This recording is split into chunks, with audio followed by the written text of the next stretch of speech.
Hey, so in this video I want to talk about a few more things relating to structs. So here you can see I have a struct called GameStats, and I have this variable current level, and then I have an array game scores, and I have 10 elements in there. In main I go and create an instance of GameStats called game. Then you can use the dot operator again to access that array. So game.gamescores, and I just do something simple here.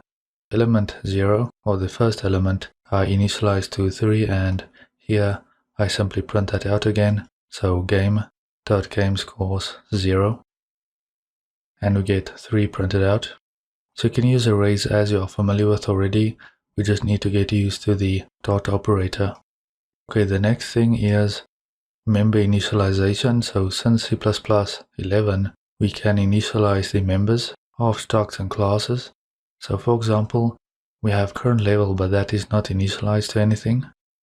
So you can use list initialization, or you can do the regular initialization like this. And the same with the struct. Now with a struct, typically you would use the list initialization. I'll just add a couple of random integers in here, and I'll remove this line. So instead of printing 3 now, this line here should print 5, because that is in there, right? And I'm gonna remove that line.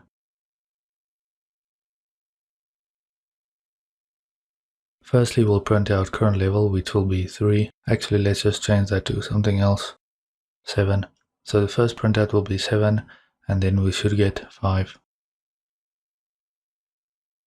We get 7 and 5.